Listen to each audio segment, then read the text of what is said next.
Hello! In this lesson I want to talk to you about positioning, which is basically thinking through your food demonstration and just preparing mentally and physically for the positions of where you'll be, what products you're going to need and when, and know how you will set up your demonstration space. And this is something that's very important to do so that your presentation will go smooth and be as effective as possible without any delays or mistakes. And if this pre-planning is not done in advance, you could end up in a big mess with all sorts of issues.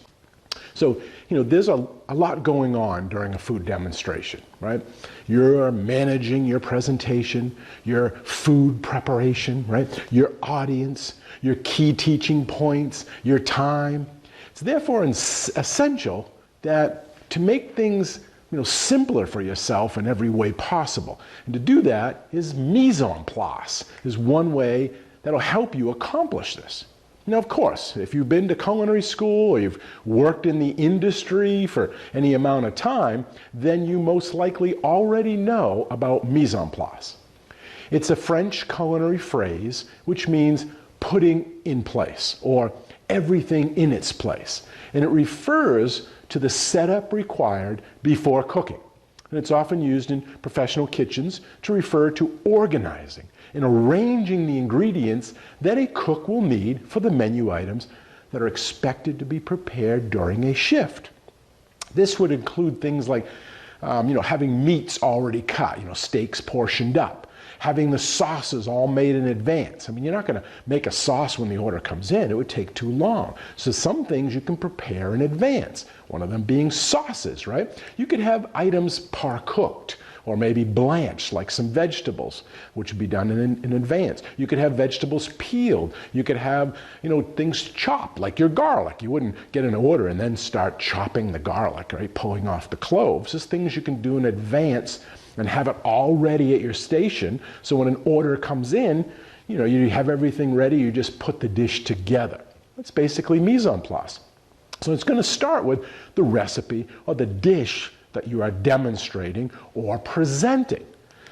How many times have you seen somebody doing a demonstration or watching them on TV or something, or even just someone cooking? Oh, hang on a minute, I've got to get something from the fridge. Or, we need some, butter. We're going to have to do some, scrambled eggs today. Oh, where's my eggs? Or are they in the fridge? They leave them over here. They're scrambling. They say, hang on a minute. They're looking for things, which one just delays everything, right? It makes it a lot longer, right? They're running around, they're retrieving items, they're preparing for the last minute forgotten steps. And the whole thing looks, again, total chaos because it hasn't been planned out. And a great way to find out what you're going to need and what you are going to do and when you're going to do it can be identified by practicing. That's one way. If you haven't done a dish before, practice it. Once you do a rough run through, right? After you've selected the food demonstration recipe, you've practiced preparing it. Practice preparing it while you're talking. And doing this will not only help you with the flow of your presentation, but this practice will also help you to identify teaching points within the demo. So as you're doing something, like today we're going to be doing eggs, as I'm talking about the eggs, I could say, wow, why don't I talk about brown eggs versus white eggs? Is there a difference? Is one better?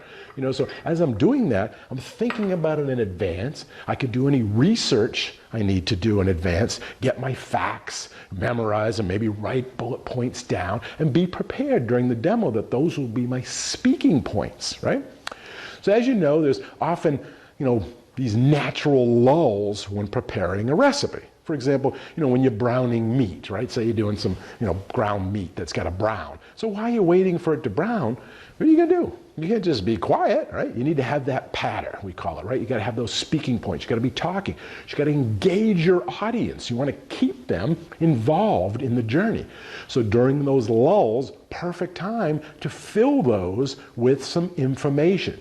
And by practicing in advance, you'll be able to identify where those lulls are and where you're going to need some fact, some story, right? Some bit of research, something, maybe some options on substitutions, something you're going to fill in those periods of silence with, as I mentioned, maybe a teaching opportunity, specific technique. You could say, well, that's cooking. That's when I'm going to show them how to peel an onion properly. Or that's when I'm going to show them how to, fabricate a piece of chicken or fillet a piece of fish.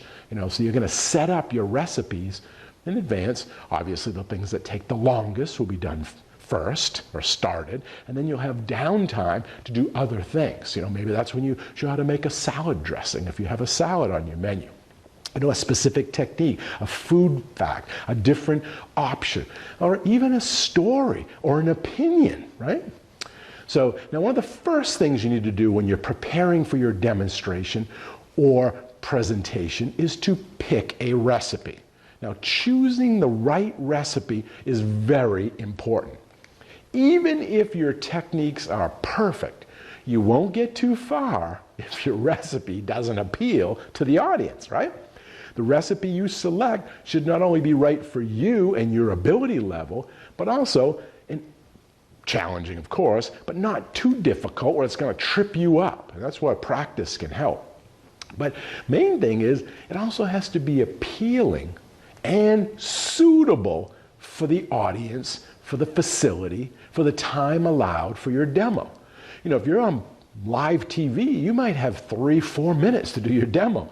So obviously you're going to have it done in parts, but you don't have time to be, breaking down a whole chicken or something along those lines. So you got to pick something.